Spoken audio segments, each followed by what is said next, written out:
Halo semuanya, kembali lagi pada video pembelajaran kita kali ini. Pada video kali ini kita akan membahas materi tentang struktur dan fungsi jaringan serta teknologi yang terinspirasi oleh struktur jaringan. Sebelum kita membahas materi kita, perkenalkan nama saya Retno Imelin Selan. Saya mahasiswa Universitas Nusa Cendana Kupang, Fakultas Keguruan dan Ilmu Pendidikan, Program Studi Pendidikan Biologi. Struktur jaringan pada tumbuhan.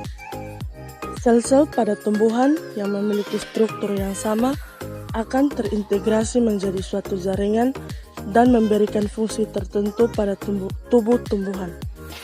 Berdasarkan aktivitas pembelahan sel penyusun jaringan selama masa pertumbuhan dan perkembangan, jaringan tumbuhan dapat dikelompokkan menjadi dua, yaitu yang pertama, jaringan meristem atau jaringan embrional.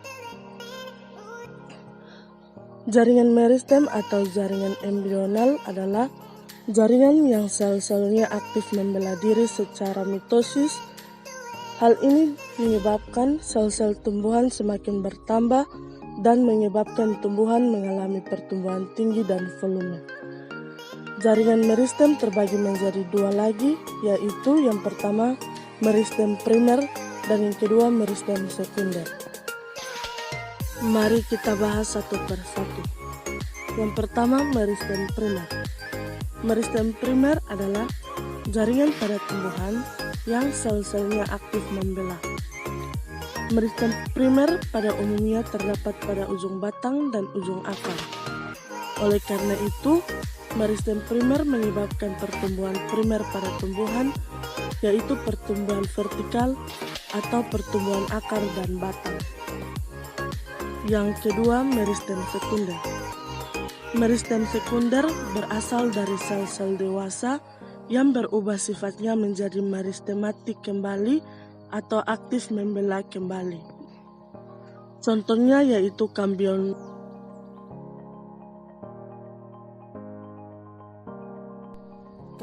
gabus atau Phloem. Kambium vaskuler merupakan lapisan sel-sel yang aktif membelah dan terletak di antara pembuluh angkup xilem dan floem.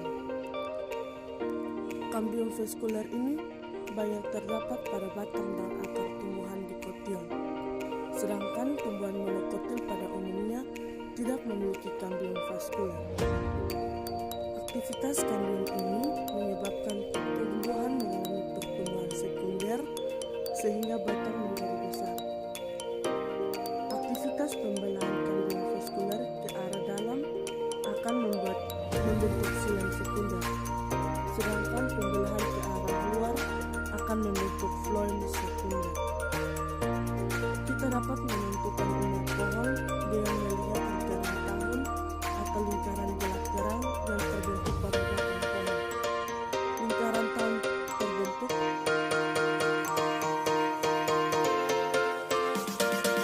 jaringan dewasa. Jaringan dewasa atau biasa juga disebut jaringan permanen merupakan jaringan yang bersifat non-meristematik atau tidak aktif membelah. Jaringan dewasa ini berasal dari pembelahan sel-sel meristem primer dan sel-sel meristem sekunder yang telah mengalami diferensiasi atau perubahan bentuk sehingga memiliki fungsi tertentu. Berdasarkan fungsinya, jaringan dewasa dibagi menjadi 4, yaitu yang pertama jaringan pelindung, yang kedua jaringan dasar, yang ketiga jaringan penyokong, dan yang keempat jaringan pengangkut. Mari kita bahas satu persatu. Yang pertama, jaringan pelindung. Jaringan pelindung terdapat di seluruh permukaan luar tumbuhan. Tumbuhan membutuhkan jaringan pelindung untuk melindungi bagian dalam tumbuhan dari berbagai pengaruh luar yang merugikan. Misalnya hilangnya air akibat suhu yang meningkat dan melindungi dari kerusakan mekanik. Contoh dari jaringan pelindung yaitu jaringan epidermis. Sel-sel epidermis dapat berkembang atau mengalami modifikasi menjadi alat pelindung tambahan, misalnya pada stomata atau mulut daun, sisik, trikoma atau rambut-rambut, dan duri atau spina. Yang kedua, jaringan dasar. Jaringan dasar merupakan jaringan yang hampir terdapat pada seluruh bagian tumbuhan. Jaringan dasar seringkali disebut jaringan pengisi. Jaringan ini berperan penting dalam semua proses fisiologi atau metabolisme pada tumbuhan. Contoh dari jaringan dasar ini yaitu jaringan parenkim.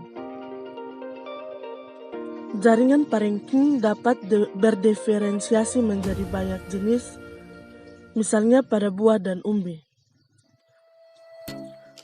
Parenkim berdiferensiasi menjadi parenkim cadangan makanan yang berfungsi untuk menyimpan cadangan makanan bagi tumbuhan. Pada daun, jaringan parenkim berdiferensiasi menjadi jaringan palisade dan spons atau bunga karang yang berfungsi untuk proses fotosintesis. Yang ketiga, jaringan penyokong atau jaringan penguat. Merupakan jaringan yang berperan untuk menunjang bentuk tubuh tumbuhan. Berdasarkan bentuk dan sifatnya, jaringan penyokong dapat dikelompokkan menjadi dua macam, yaitu jaringan kolenkim dan jaringan sklerenkim. Jaringan kolenkim merupakan jaringan yang berfungsi untuk menyokong bagian tumbuhan yang masih muda. Sel-sel jaringan kolenkim memiliki dinding yang mengalami penebalan namun tidak merata. Sedangkan jaringan sklerenkim merupakan jaringan penguat yang bersifat permanen. Jaringan sklerenkim berfungsi untuk menyokong tubuh tumbuhan yang sudah tua. Berdasarkan bentuk selnya, jaringan sklerenkim dibagi menjadi dua lagi, yaitu jaringan serat atau fiber dan jaringan sclerate. Jaringan serat terdiri atas serat-serat yang memanjang, meruncing pada keduanya dan tersusun membentuk benang. Jaringan serat banyak ditemukan pada jaringan xilem. Sedangkan jaringan sclerate terdiri atas sel-sel pendek dan memiliki bentuk yang tidak teratur. Yang keempat, jaringan pengangkut atau vaskuler. Jaringan pengangkut terdiri atas dua jenis, yaitu xilem dan phloem. Xilem berfungsi untuk mengangkut air dan zat-zat terlarut di dalam akar menuju daun. Sedangkan phloem berfungsi mengangkut hasil fotosintesis daun ke seluruh permukaan tumbuhan.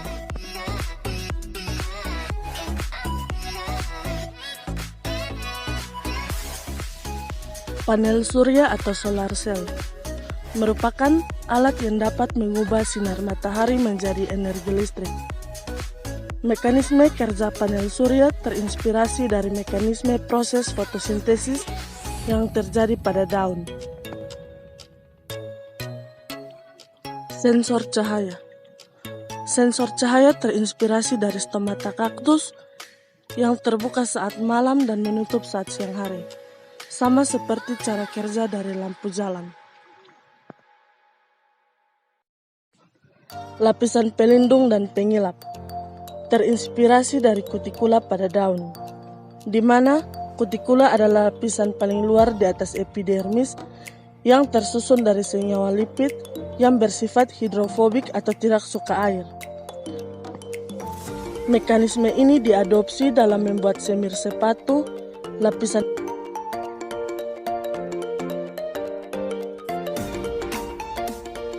alat pemurnian air terinspirasi dari akar eceng gondok, di mana akar eceng gondok berupa serabut yang banyak dan sangat rapat yang dapat menyerap partikel terlarut dalam air termasuk racun.